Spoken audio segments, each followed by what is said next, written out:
The wind screamed across the frozen mountains of Boreas 7 like a dying animal. Snow flew sideways through the air, so thick that a man could not see his own hand in front of his face. The temperature had dropped to 60 degrees below zero. It was still falling. Inside a small metal hut built into the side of a mountain, Tejo sat alone at his desk. The screens in front of him showed red warnings everywhere. The storm was bigger than anything he had seen in 3 years on this planet. He checked the power systems, the heating units, and the food supplies. Everything was ready. He had learned long ago that this frozen world did not forgive mistakes. Tejo was 32 years old. He had come to Boreas 7 as a weather monitoring technician for the Earth Colonial Administration. His job was simple. He watched the storms, recorded the data, and sent reports back to the main colony 200 kilometers away. It was lonely work. Most people could not handle living alone on an ice planet for months at a time. But Tejo did not mind. He liked the silence. He liked the simple routine of his days. He stood up and walked to the small kitchen area. He heated some water for tea and looked out the thick window at the white chaos outside. Nothing could survive out there tonight. Not humans, not animals, not even the tough iceworms that live beneath the frozen ground. Tonight, the planet belonged to the storm. The proximity alarm suddenly screamed to life. Tejo spun around and looked at the security screen. Something was moving outside. Something big. It was coming toward his hut, fast. He grabbed his emergency flashlight and moved toward the door. His heart beat hard in his chest. In 3 years, nothing had ever approached his station during a storm. The local animals knew better. Before he could reach the door controls, the emergency hatch burst open. A wave of freezing air and snow rushed inside, and with it came a figure.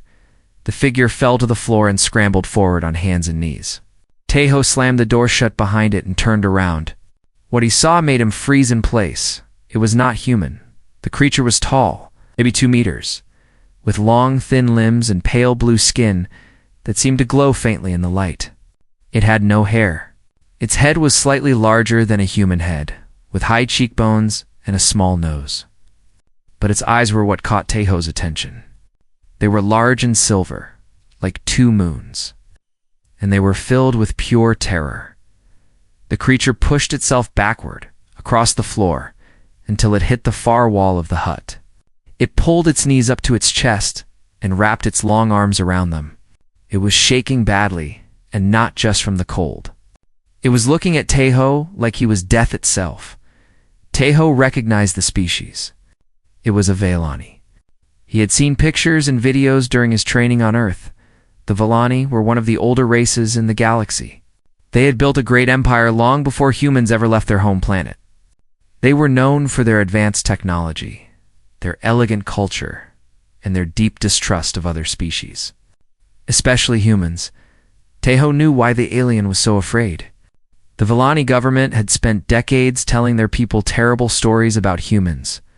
They said humans were violent monsters who killed for pleasure. They said humans could not be trusted, could not be reasoned with, could not feel compassion for other beings. To a Vellani, being trapped in a small room with a human was like being trapped with a wild beast. The alien's mouth moved.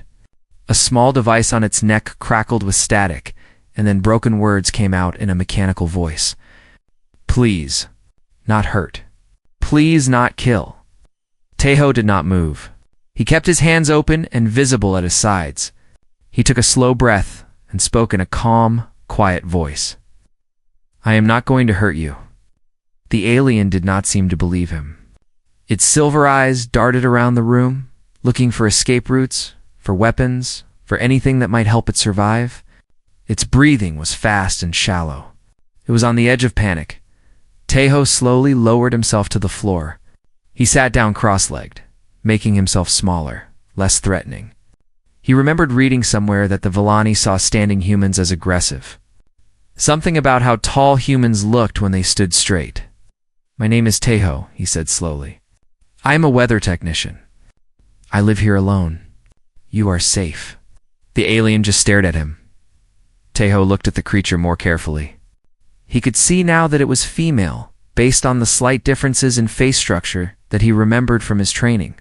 He could also see that she was hurt. There was dark purple blood on her silver clothing, and one of her arms hung at a strange angle. She must have been in some kind of accident. "You are injured," Tejo said. "I have medical supplies. Will you let me help you?" The alien pressed herself harder against the wall. "No, no touch. Humans kill. Humans always kill." Tejo felt a deep sadness in his chest. This poor creature was so afraid of him that she would rather bleed to death than let him help her. What kind of lies had her people told her? What kind of monsters did she think humans were? He stood up very slowly and walked to his storage cabinet. The alien made a small sound of fear, but he ignored it. He pulled out a thick thermal blanket and walked back toward her. He stopped about 2 meters away and gently placed the blanket on the floor. Then he stepped back. "For you," he said. "You are cold. This will help." The alien looked at the blanket like it might be a trap. She did not move to take it. Tae-Ho nodded and walked back to his desk. He sat down in his chair and turned to face his screens. He began working on his weather reports, as if nothing unusual had happened, as if there was not a terrified alien woman sitting against his wall, bleeding and freezing and waiting for him to attack. Outside, the storm continued to rage. The wind howled and the snow fell, and the temperature dropped even lower. Inside the small hut, the two beings sat in silence. One worked at his desk. The other watched from the corner, waiting for the violence that she was certain would come. Minutes passed. Then an hour. Then Tejo made himself some tea. He heated some soup and ate it slowly at his desk. He checked his systems and wrote his reports. He did not look at the alien. He did not approach her. He simply lived his normal life, as if she was not there. Slowly, very slowly, the alien reached out and pulled the thermal blanket toward her. She wrapped it around her thin body with her one good arm. Her silver eyes never left Tejo, but something in them had changed. There was still fear there, plenty of it. But there was also something else now. Confusion. Curiosity. Why had the human not attacked? Why had he given her warmth instead of death? Nothing made sense anymore. Tejo glanced at her and saw that she had taken the blanket. He allowed himself a small smile and turned back to his work. It was a start. A tiny crack in the wall of fear between them. Outside, the storm showed no signs of stopping. They would be trapped here together for days. And in that time, everything the alien woman believed about humans would be tested. She just did not know it yet. Lyra had been taught about humans since she was a child. Every Villani knew the stories. Humans were the most dangerous species in the known galaxy. They were born killers.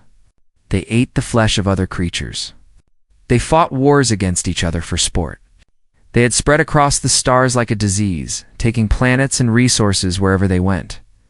A human would kill you as easily as it would breathe, and now she was trapped in a small room with one Lyra. Pressed her back against the cold metal wall and watched the human work at his desk. He had not attacked her yet. He had not even raised his voice. But she knew it was only a matter of time. Humans were clever. They liked to play with their prey before the kill. That was what her teachers had always said. The thermal blanket was warm around her shoulders. She did not understand why the human had given it to her. Maybe it was part of some trick. Maybe he wanted her to feel safe before he struck. Villani hunters sometimes did this with animals. They would offer food to make the creature come close, and then they would capture it. Perhaps humans did the same thing. Her arm hurt badly. The bone was broken. She was sure of it. There was also something wrong inside her body. She could feel a sharp pain in her side every time she breathed. Internal damage from the crash. She needed medical attention, but she would not let the human touch her. Better to die from her injuries than to be killed by a monster. She thought about how she had ended up here. Her ship, the Silver Wind, had been part of a scientific convoy studying the storms of Boreas 7. The Villani had been monitoring this planet for years, collecting weather data from orbit. But then the storm had come, bigger and faster than anyone expected. It had damaged their ship and sent them crashing down to the surface. Lyra had been the only survivor of the crash. She had crawled out of the burning wreckage and seen nothing but white death in every direction. The cold had cut through her suit like knives. Her people could not survive in such temperatures. They needed warmth, controlled environments, stable climates. This frozen hell was killing her. And then she had seen the light. A small yellow glow in the distance, barely visible through the snow. A building. A shelter. She had run toward it without thinking, her only goal to escape the cold. She had not known that a human lived there.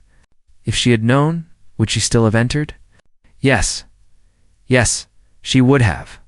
Because the storm would have killed her in minutes. At least with a human, she might have a chance to survive long enough for rescue. Her people would be looking for her. She just had to stay alive until they arrived. The human stood up from his desk. Lyra tensed, her heart racing. But he just walked to the small kitchen area and began doing something with containers and water. A few minutes later, he brought 2 bowls of something hot and steaming to the center of the room. He placed one bowl on the floor about 3 meters away from her. Then he sat down on the other side of the room with his own bowl and began to eat. Lyra stared at the bowl. The smell reached her nose, warm and slightly sweet. Her stomach made a noise. She had not eaten in almost a full day. The crash, the running, the fear had all made her forget about food. But now her body remembered its hunger. The human did not look at her. He just ate his food quietly, his eyes on a small book in his other hand. He seemed completely relaxed, as if sharing his home with a terrified alien was a normal thing. Lyra watched him eat. She studied the way he moved, the way he held his spoon, the way he turned the pages of his book. He did not look like a monster. He looked ordinary, calm, peaceful even. After a long time, she slowly reached out and pulled the bowl toward her. She sniffed it carefully. Her translation device told her it was some kind of grain mixed with vegetables. Nothing dangerous, as far as she could tell. She took a small bite. It was warm. It was good. She ate the rest quickly, her hunger overcoming her fear. When she finished, she looked up and found the human watching her. She froze, expecting the attack to finally come. But he just smiled slightly and nodded. "Good," he said. "You need to eat. You need strength to heal." Lyra did not answer. She pushed the empty bowl away and pulled the blanket tighter around herself. The human collected both bowls and took them to the kitchen. Then he returned to his desk and continued working. The night passed slowly. Lyra could not sleep. Every time she closed her eyes, she expected to feel hands around her throat. But nothing happened. The human worked for a few more hours, then dimmed the lights and lay down on a simple bed in the corner of the room. Within minutes, his breathing became slow and regular. He was asleep. Lyra stared at him in the darkness. He had turned his back to her. He had made himself completely defenseless. Any Villani soldier would tell you that this was the perfect time to strike. If he was so dangerous, why would he expose himself like this?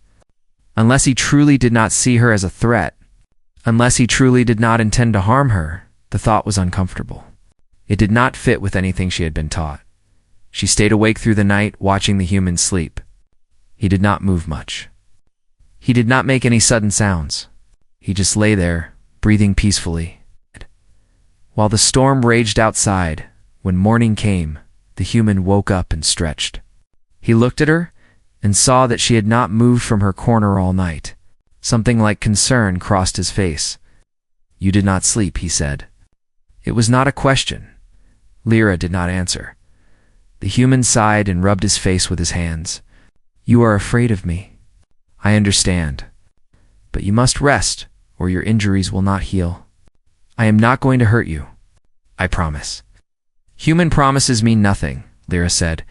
Her voice was rough from not speaking. "Humans lie.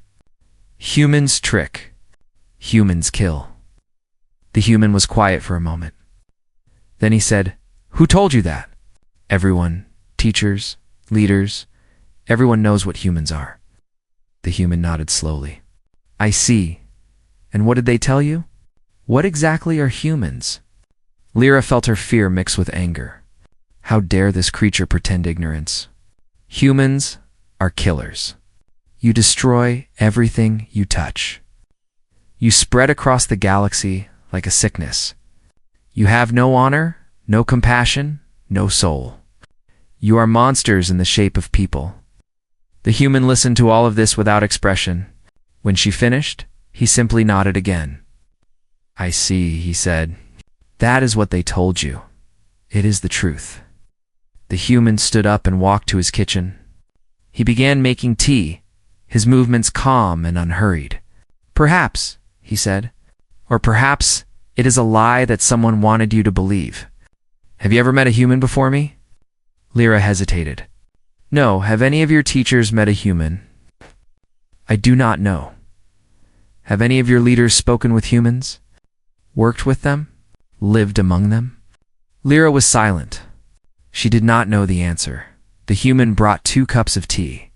He placed one near her, just like he had with the food, and then sat down with his own cup across the room. "I've been alone on this planet for 3 years," he said. "I have not killed anything except time. I grow vegetables in my greenhouse. I read books. I watch the storms. That is my life. Does that sound like a monster to you?"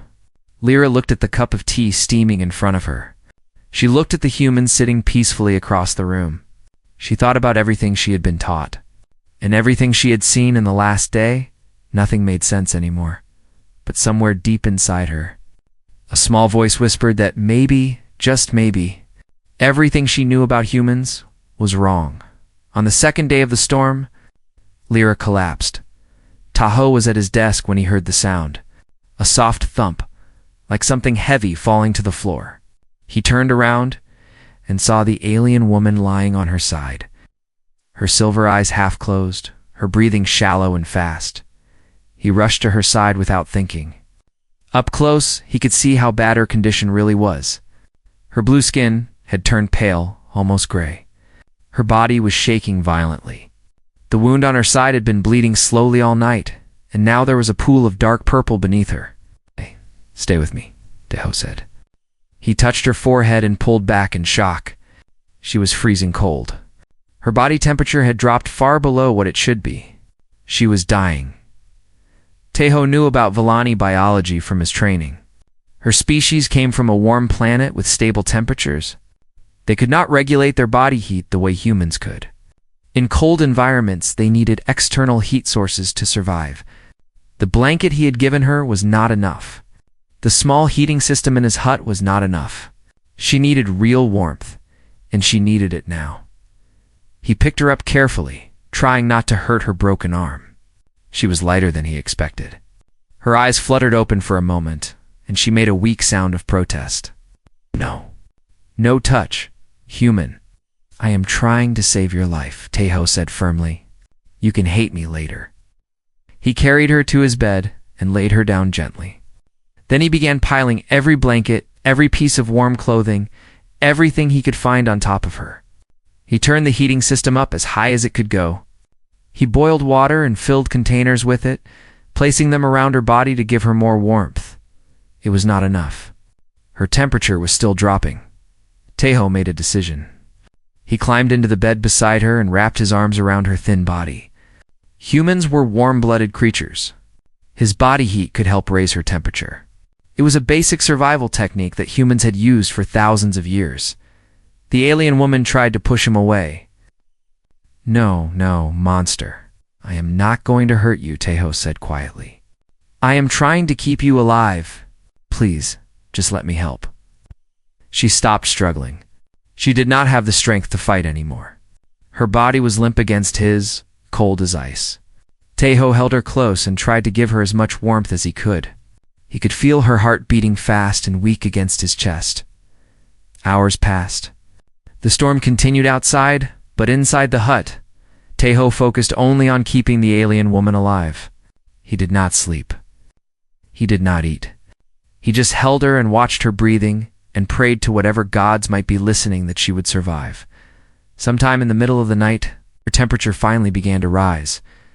Her breathing became slower, deeper, more regular. The color started to return to her skin. Tahoe let out a long breath of relief. She was going to make it. He carefully got out of the bed and covered her with more blankets. Then he went to his medical kit and pulled out everything he could find. He was not a doctor, but he had basic training for emergencies. He cleaned the wound on her side and closed it with medical glue. He made a simple splint for her broken arm, using metal rods and bandages. He gave her water mixed with nutrients through a small tube. By morning, she was sleeping peacefully. Real sleep, not the half-conscious state she had been in before. Her body was fighting to heal itself. And now, it finally had a chance. Taeho sat down in his chair beside the bed and watched her sleep. His eyes were heavy with tiredness, and his body ached from the long night. But he felt something warm in his chest. He had saved her. This stranger from another world, this person who thought he was a monster, she was going to live because of him. He finally allowed himself to close his eyes. Just for a moment, he told himself. Just a short rest. He woke up several hours later to find the alien woman staring at him. She was still lying in his bed, wrapped in blankets, but her silver eyes were wide open and focused on his face. There was something different in her expression now. The fear was still there, but it was mixed with something else. Confusion, wonder, disbelief. "Stayed," she said. Her voice was weak, but clear. Taeho straightened up in his chair and rubbed his eyes. "Of course I stayed. You were dying. Why?" It was such a simple question, but it seemed to hold the weight of entire worlds. Why had he helped her? Why had he sacrificed his sleep and his comfort and his safety for a stranger? For an alien who thought he was a monster? Taeho thought about it for a moment. Then he shrugged. "'Cause you needed help," he said. "That is reason enough." The alien woman was silent. She looked at him like he was some kind of puzzle she could not solve. "I do not understand," she finally said. "You gain nothing from saving me. My people will not thank you. My government sees your kind as enemies. There is no reward for you, no benefit, no advantage. Why would you help me?" Taeho smiled slightly. "Not everything has to be about rewards and advantages. Sometimes you help someone simply because it is the right thing to do, because they are cold and you have warmth, because they are hungry and you have food, because they are dying and you can save them. That is what being human means. At least, that is what it should mean." The alien woman closed her eyes. A single tear ran down her blue cheek. "My name is Lyra," she said quietly. "I never told you my name." "Hello, Lyra. I am Taeho. It is nice to meet you properly." Lyra laughed softly. It was a broken, tired sound, but it was also the first sign of warmth she had shown since she arrived. "You are very strange, Taeho, the human. I have been told that before." For the next 2 days, Taeho took care of Lyra. He fed her warm soup and gave her water and medicine. He changed the bandages on her wounds and checked her temperature regularly. He talked to her about his life on Earth, about his family, about why he had chosen to come to this frozen planet. "I was running away," he admitted one evening. "There was a woman. We were going to get married, but she changed her mind. She left me for someone else. I was so hurt and angry that I wanted to get as far away as possible, so I took this job. I thought the loneliness would heal me." "Did it?" Lyra asked. Tae-Ho thought about the question. "Yes and no. The pain is not gone, but I have learned to live with it. I have learned that being alone is not the same as being lonely. And I have learned that there is beauty in silence, in simplicity, in just existing without all the noise of other people." Lyra nodded slowly. "I understand. My people are very social. We do not like to be alone. The idea of living by yourself on a frozen planet for years would be torture for most Villani, but I can see how it might also be peaceful." "It is," Taeho said, "until a half-frozen alien crashes through my door. Of course." Lyra smiled. It was a real smile, full and warm. "I am sorry for disturbing your peace. Do not be. It has been nice to have someone to talk to." Even if that someone thought I was going to eat her, Lyra's smile faded slightly. "I am sorry for that too. The things I said about humans, I was wrong. I can see that now." Taeho shook his head. "You were not wrong to be afraid. You were taught to be afraid. There is a difference. The question now is what you will do with what you have learned." Lyra looked at him with her silver eyes. In them, Tejo could see the beginning of something new. Not fear, not suspicion, but understanding. Connection, trust. The storm still raged outside. But inside the small hut, something warm was growing between two beings from different worlds. Something that neither of them had expected. Something that would change everything. On the fourth day of the storm, Lyra asked the question that had been burning inside her mind. "Tell me about the war," she said. Tejo looked up from the book he was reading. He was sitting in his chair near the bed where Lyra was still recovering. Her wounds were healing well, and her strength was returning slowly. She could sit up now and eat solid food without help. "Which war?" Tejo asked. "The war between humans and Villani. The conflict that has lasted for decades. I want to know your side of the story." Tejo put down his book and thought for a moment. "It is not really a war," he said. "It is more like a cold disagreement. Our governments do not trust each other. They argue in councils and meetings. They compete for resources and territory. But there has never been real fighting. No battles, no invasions, no deaths." Lyra frowned. "That is not what I was taught. I was told that humans attacked our colonies, that they killed our people, that they tried to destroy our ships. When? Where?" Lyra opened her mouth to answer, then stopped. She realized that she did not know the details. The stories she had been told were always vague. Humans did terrible things. Humans killed Villani. But there were never specific dates, specific places, specific names. It was all just general fear. "I do not know," she admitted. Tejo nodded slowly. "I thought so. The truth is, Lyra, there has never been a real war between our peoples. There have been misunderstandings. There have been accidents. There have been moments of tension, but no deliberate violence. No massacres. No attacks. Then why do my people hate humans so much?" "I have thought about that question for a long time," Tejo said. "And I think the answer is simple. Fear. Your people are afraid of us. Not because of anything we have done, but because of what we might do. Humans are different from other species. We adapt fast. We breed fast. We spread fast. In just a few hundred years, we went from one small planet to hundreds of colonies across the galaxy. That kind of growth is terrifying to older civilizations." Lyra considered this. The Villani Empire had existed for thousands of years. They had built their civilization slowly, carefully, one planet at a time. The idea of a species that could expand so rapidly was indeed frightening. "So we invented stories," she said quietly. "We made humans into monsters because we were afraid of what you really were." "I think so, yes." Lyra felt something twist inside her chest. It was shame. Deep, painful shame for all the lies she had believed, all the hate she had felt for a species she had never even met. "Show me," she said suddenly. "Show you what?" "Show me the truth. Show me what humans are really like. You have devices, screens, records. Show me the real history between our peoples." Tejo hesitated. "Are you sure? It might be hard to see how much you have been lied to." "I need to know, please." Tejo nodded and went to his computer terminal. He brought up files, images, videos, and documents.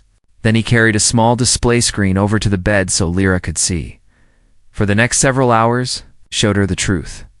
He showed her records of human diplomatic missions to Villani space. Humans had tried many times to establish peaceful relationships. They had offered trade, technology sharing, cultural exchange. Every time, the Villani government had refused. They had turned away the human ambassadors without even hearing their messages. He showed her images of human refugee camps on the border worlds. When Villani citizens escaped their empire seeking freedom, humans took them in. They gave them food, shelter, medical care, and new lives. There were thousands of Villani living peacefully in human territories, protected by human laws. He showed her videos from the Nexus Plague, a terrible disease that had swept through several Villani colonies 20 years ago.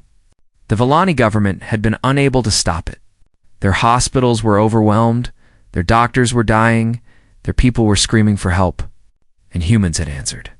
Human medical teams had traveled to the infected worlds, risking their own lives to save Villani children, Villani families, Villani strangers they had never met. Many human doctors died in that mission. They were buried on Villani's soil, far from their home planet. Lyra watched all of this with tears running down her face. "We were never told," she whispered. "None of this was ever shown to us. We were only told about the monsters, never about the heroes." "Your government controls what information you see," Tejo said gently. "They show you what they want you to believe. They hide what does not fit their story." "Why?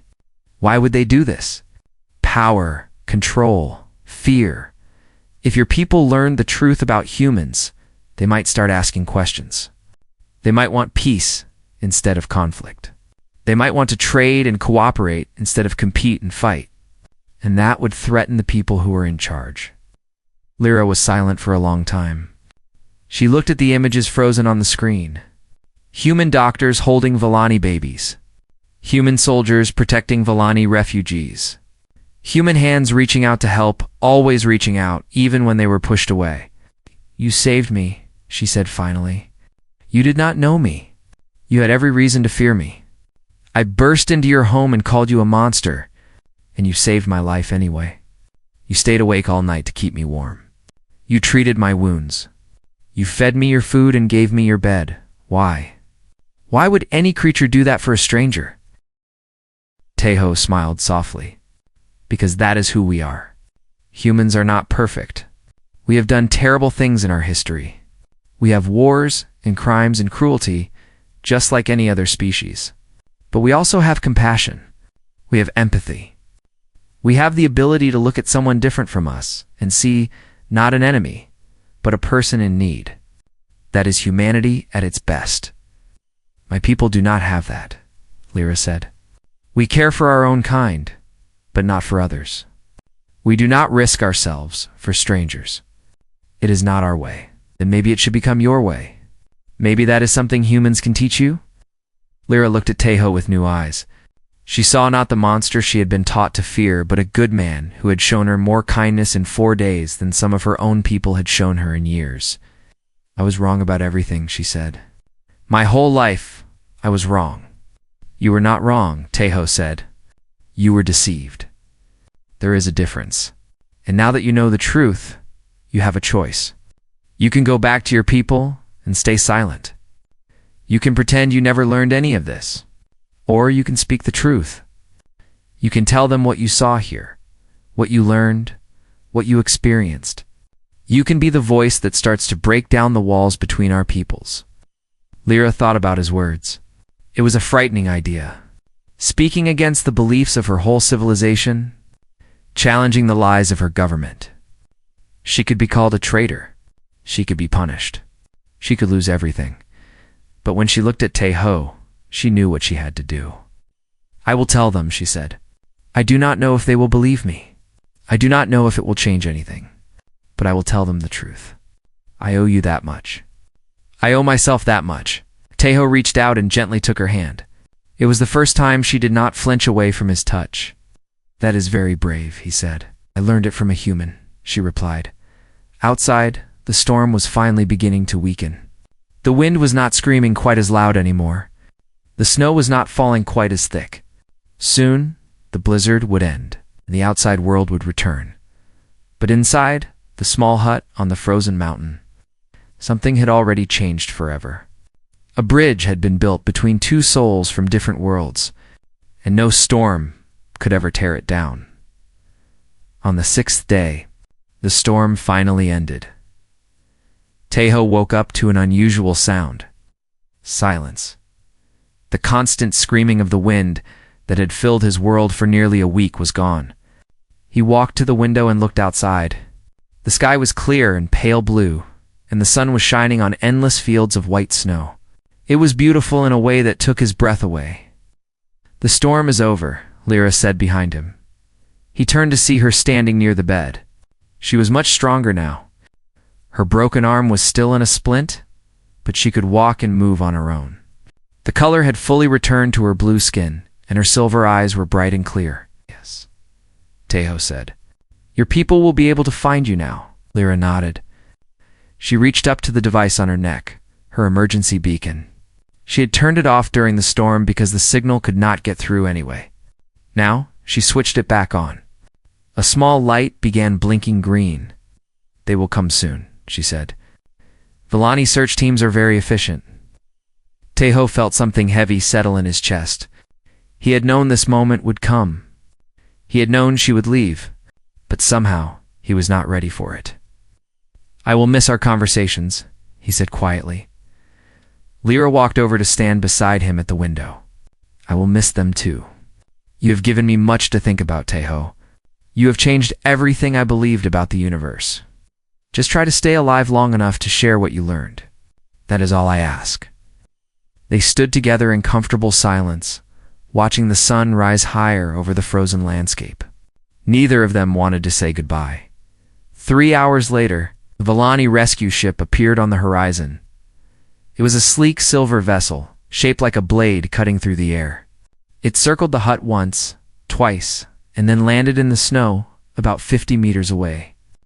The side opened, and a dozen Villani soldiers in dark armor stepped out. They carried weapons that glowed with blue energy. Te-Ho watched them approach through the window. His heart beat faster, but he kept his face calm. "They look ready for battle," he said. Lyra frowned. "They think they are rescuing me from a dangerous predator. I told you, our people are taught that humans are monsters. Then perhaps you should go out first. Show them you are safe." Lyra nodded and walked to the door. But before she opened it, she turned back to look at Tejo. "Whatever happens," she said, "I want you to know that meeting you was the most important thing that has ever happened to me. You taught me that compassion has no borders, that kindness needs no reward, that the best of us is not defined by our species, but by our choices." "Lyra," Tejo started. "Stay inside," she said. "Let me handle this." She opened the door and stepped out into the snow. The soldiers immediately raised their weapons and rushed toward her. Their leader, a tall Villani, with silver marks on his armor, reached her first. "Commander Lyra, are you injured? Did the human attack you? We will kill it immediately." "Stand down," Lyra said in a voice of pure authority. "Lower your weapons. All of you." The soldiers hesitated, confused. Their leader looked at her with concern. "Commander, you have been trapped with a human for 6 days. You may be suffering from psychological damage. Please, let us take you to safety while we deal with the creature." "That creature saved my life," Lyra said. "I was dying. My injuries were killing me. The cold was killing me, and he saved me. He gave me his food, his warmth, his medicine, his bed. He stayed awake for 2 days to keep me alive. He asked for nothing in return." The soldiers looked at each other uncertainly. This did not match what they had been taught about humans. "Commander, humans are known to deceive," the leader said. "They are clever. They pretend kindness to gain trust, and then they strike." "We cannot take any chances," I said. "Stand down." Lyra's voice echoed across the frozen plain. The soldiers lowered their weapons, though they did not put them away. "I have spent 6 days with this human," Lyra continued. "I have watched him. I have spoken with him. I have seen who he truly is. And I am telling you now, everything we were taught about humans is a lie. They are not monsters. They are not killers. They are capable of kindness and compassion that we Villani have never shown to outsiders." "Cannot expect us to believe that," the leader said. "The human has poisoned your mind. Then let him poison yours too. Come, meet him. See for yourself." She turned and walked back toward the hut. The soldiers followed reluctantly, their weapons still ready. Tejo watched them approach through the window. He took a deep breath and opened the door. The soldiers tensed. Their leader pointed his weapon directly at Tejo's chest. Tejo raised his hands slowly, showing that they were empty. He smiled. "Hello," he said. "You must be cold after your flight. Would you like some tea?" The soldiers stared at him in disbelief. The leader's weapon wavered slightly. "Tea," he repeated.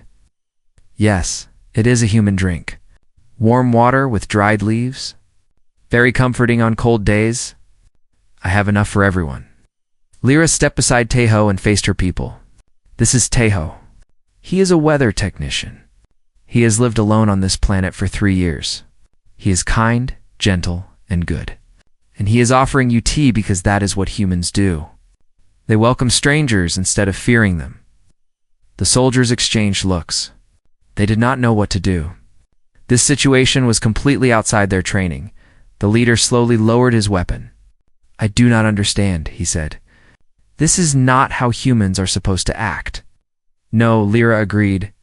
"It is not how we were told they act, but it is how they truly are. At least how the best of them are." Tejo stepped aside and gestured toward the door of his hut. "Please, come inside. Warm up, rest. I will make tea for everyone, and you can decide what to do next." One by one, the soldiers entered the small hut. They looked around at the simple furniture, the books, the pictures on the walls. Pictures of Earth, of green forests and blue oceans and cities full of life. Pictures of Tejo's family, smiling and waving at the camera. Tejo made tea. He served each soldier personally, offering them cups with both hands in a gesture of respect. Some of them did not know how to react. Others took the cups carefully, as if expecting them to be poisoned. But when they drank, their faces changed. The warmth spread through them, and something in their hard soldier expressions softened. "It is good," one of them admitted quietly. Tejo smiled. "Thank you. It is from my home planet. One of the last supplies I have from Earth." The leader looked at Tejo for a long moment. Then he looked at Lyra. "Commander," he said, "what do you want us to do?" Lyra stood tall, her silver eyes shining with determination. "I want you to go back to our ship and report what you have seen here. I want you to tell our people that a human saved my life. I want you to tell them that everything we believed about this species might be wrong. And I want you to recommend that we begin real talks with the human government. Not arguments, not competition. Real talks about peace and cooperation." The leader was silent for a moment. Then he nodded slowly. "It will not be easy," he said. "Many will not believe us." "Then we will show them," Lyra said. "We will bring proof. We will bring witnesses. We will bring the truth, no matter how long it takes." She turned to Tejo. "I am staying." Tejo blinked in surprise. "What?" "I am staying on this planet. As a liaison, an ambassador. Someone who can speak for both our peoples. Someone who has seen the best of humanity with her own eyes." She smiled at him. "Besides, someone needs to make sure you do not die of loneliness out here." Tejo laughed. It was a real laugh, full of warmth and joy. "I thought Villani did not like being alone. Perhaps some of us are learning to adapt. I heard that is something humans are good at." The soldiers finished their tea and prepared to leave. The leader stopped at the door and looked back at Tejo. "Human," he said. "I do not know if what Commander Lyra says is true. I do not know if peace between our peoples is possible. But I know one thing. You gave tea to soldiers who came to kill you. That is not what a monster does." He nodded once, and then he was gone. Tejo and Lyra stood at the window together, watching the silver ship lift off and disappear into the pale blue sky. "Do you think they will listen?" Tejo asked. "Some will. Some will not. But the seed has been planted, and seeds have a way of growing, even in the coldest ground."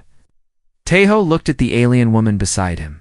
She was so different from him in so many ways. Different species, different world, different history. But when he looked into her silver eyes, he saw something familiar. Hope, courage, the belief that tomorrow could be better than yesterday. "Thank you," he said, "for believing in us." Lyra took his hand. "Thank you for showing me something worth believing in." Outside, the sun was setting over the frozen mountains of Borea 7. The sky was painted in shades of orange and purple and gold. It was beautiful, so beautiful that it almost hurt to look at. And somewhere out there, across the vast darkness of space, two civilizations were about to take their first steps toward understanding each other.